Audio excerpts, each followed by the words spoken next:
Welcome back to A Movie a Minute.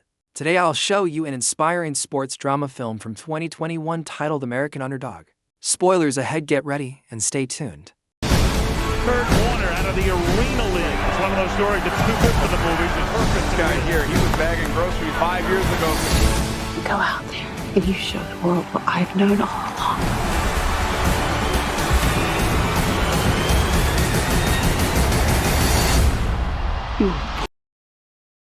The opening titles play over a young Kurt Warner watching Joe Montana play on the TV. It motivates him to go outside and practice. Jump to Kurt as a fifth-year player at the University of Northern Iowa. Kurt and his wide receiver hook up for a touchdown. He's good, but he always moves outside the pocket, something that aggravates the head coach to no end. Kurt sits in the dorm room at his desk with a big box TV, a VCR, and tapes, watching film footage and making highlight reels of his game for the upcoming draft. His teammate barges in and drags him out to the local bar. Country music blasts from the speakers, but Kurt isn't a big fan of country music. He sees a pretty girl named Brenda having a ball on the dance floor, but doesn't take a shot. The next day, Kurt asks a teammate to teach him to line dance, and he goes back to the bar, asks the bartender to play a line dance. He cuts in and makes a good impression on Brenda. They dance all night together, but she suddenly leaves without giving him her number. The following day, Brenda is at her parents' house. She's trying to get her toddler daughter to eat something, while her son, Zach, worries about his broken radio. He is legally blind. Meanwhile, there's a knock at the back door. Brenda goes to check it out when she sees Kurt standing there with a single red rose. She's shocked, but doesn't answer the door, leaves to make herself presentable, while Zach answers the door and lets Kurt in. Immediately Zach is taken with Kurt. He shows him his broken radio, and Kurt mentions it might need a new battery. Zach leads Kurt to the bathroom, opens the top drawer, and shows him new batteries. Kurt switches out the batteries, and the radio starts playing country music. He and Zach begin to hang out and listen to the radio, while Brenda's mom watches, then eventually introduces herself. She's impressed with Kurt, and he invites her to his next game. And Brenda wonders why he's even interested when he's seen everything she's got on her plate. But he's very interested, so much so that when she asks where his car is, he tells her that he walked from the university, which is 3 miles away. Then she gives him her number. During Kurt's game, the coach makes him sit on the bench, which annoys Kurt. He pleads with the coach to let him get the wide receiver for the coach, but the coach doesn't put him in the game. At practice, the coach lets him know that he must stay in the pocket in order for him to play. So Kurt stays in the pocket and gets drilled again and again. He's determined to prove how bad he wants to play. In the next game, Kurt stays in the pocket and is able to drive his offense to the end zone. He pulls up to Brenda's house in his used pickup truck and wants to take her on a date. They go to the lake with the kids, sit on the tailgate and watch the sunset.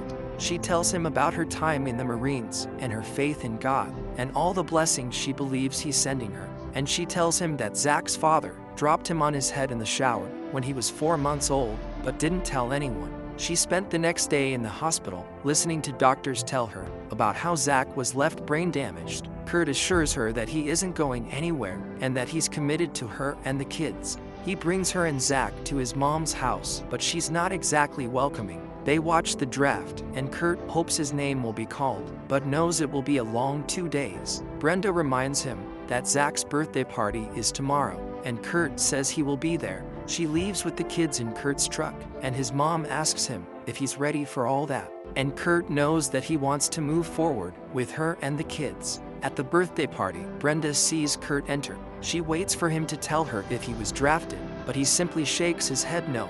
Zach makes him light up by giving him a piece of birthday cake.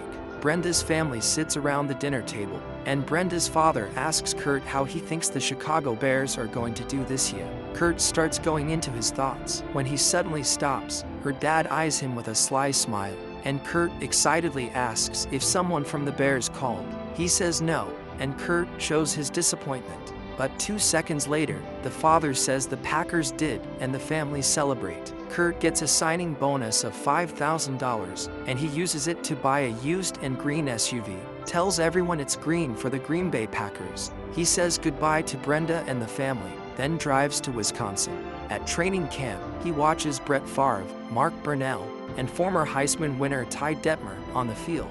The coach waves him in, but Kurt says he can't because he doesn't know the playbook. Later that night, Kurt is cut. Back in Iowa, he buys groceries at Hy-Vee Market with food stamps. At the checkout, he sees that they are hiring and asks for an application. Brenda attends nursing school during the day, while Kurt stocks shelves at night. And they try to schedule a date night, but unfortunately their schedules don't line up. Kurt stocks Wheaties boxes, and his coworker asks him if he's ever going to be on the box, but Kurt says it's not as easy as it looks. Then the coworker goes long, and Kurt passes him a box as a football, but they crash into a tower of stacked goods. The manager comes out, and he says they'll clean it up. While eating lunch with Brenda, Kurt is approached by Jim Foster, coach of the Iowa Barnstormers. He thinks it's a waste of time, but Brenda takes the card, and Jim leaves cash for them like it was an accident. Sometime later, Brenda's dad asks Kurt what his intentions are. Kurt says that he loves Brenda and the kids, but wants to be worthy of her, which he doesn't feel he is at this moment. Her dad tells him it's not about the destination, it's about the journey. This hits home with Kurt, then her dad hits him with a curveball. They are moving to Arkansas, and into their dream home. Kurt and Brenda move into a tiny apartment with the kids, and can barely afford to pay for the heat. During one of the coldest nights in Iowa, Kurt takes the family and just starts driving in the truck. Out in the middle of nowhere, they run out of gas. Kurt tells them to stay in the truck, because he will run 2 miles back to a gas station. There, Kurt shakes snow off his hoodie, pays $4 and some change for gas, and begs the cashier to let him borrow a gas container. Later he vows that he will do whatever to provide for this family. Kurt moves to another town, where the Barnstormers play. There, he is reunited with some college teammates, and Coach Foster is happy to see him. And he has the team send his checks directly to Brenda. The Barnstormers are a good team in the Arena Football League. It's different than the NFL. The sideline is a wall, and the coach tells them to get used to running into it. Kurt's first game takes place in the same arena as a rodeo show. It's weird to see goats on the way to the field, but the crowd for the arena game is packed. Kurt leads his team down the field and scores a touchdown. The coach gives him a $100 bill, and Kurt looks puzzled. The coach says it's in his contract that he will get $100 for every touchdown he throws. Kurt then throws so many touchdowns, and he needs a jar to keep all his money. It's hard for Kurt and Brenda, being apart and deal with their respective responsibilities, and they barely have time to have a decent phone conversation. Brenda drives down with the kids to surprise Kurt at his next game. She sees Kurt signing autographs after the game, but can't get through without a pass. Then she realizes that Zach is missing, and Kurt hears her voice, then finally finds Zach in the hallway. Later, Kurt and Brenda have an argument about their situation, and Kurt is hurried by teammates to go to a party, but he insists he doesn't have to go, and Brenda leaves. On another day, Brenda shows up at Kurt's apartment. They talk and Brenda wants him to succeed, just not with her. And this is the last thing that Kurt wants. In the next game, Kurt throws the game-winning touchdown, but isn't excited because it doesn't mean anything without Brenda. Then, Kurt gets a call from Brenda, and he drives to meet her in Arkansas, where a tornado just destroyed her parents' new house. She's heartbroken that her parents have passed, so is Kurt. Her sister and her husband meet them, and the kids spread their parents' ashes. Brenda says that she'll forever remember this moment, and if Kurt isn't going to be here for the long haul, she wants to do it alone. But Kurt says that he'll be here. Later, the adults are sitting by a fire outside the motel. Kurt volunteers to check on the kids. He starts to cry, and Zach comforts Kurt. Soon after, Kurt and Brenda are married. Kurt leads the Barnstormers to the Arena Bowl, but they lose the championship. He's then approached by a team executive for the St. Louis Rams. It turns out they've been trying to get a hold of him for a while, but Coach Foster has been keeping them away. Kurt shows up at the Rams training facility. Head coach Dick Vermeil and offensive coordinator Mike Martz disagree on whether he is good enough. Kurt gels with the team, but Martz gets on him for messing up the snap when it was the center's fault, but Kurt's okay taking the heat. Martz calls him into the office and tries to tear him down, but Kurt shows his resilience. Eventually, Kurt makes the team as the backup quarterback. During a preseason game, the starting quarterback Trent Green gets hurt.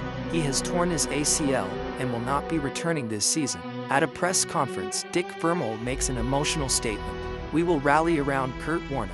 Brenda makes her way into the locker room and gives Kurt a last-minute pep talk. She gives him a letter from Zach, and it moves Kurt. In the season opener, Kurt and his teammates Marshall Faulk, Isaac Bruce, and Torrey Holt face off against Ray Lewis and the Baltimore Ravens. Kurt takes the field and leads his team to the red zone, but it is intercepted. On the sideline, Kurt gets a call from Martz, and he's ready for his scolding, but Martz tells him he was only hard on Kurt to see if he could take it. He's proven he's worthy of being here and leading this team. And with that, Kurt goes to work.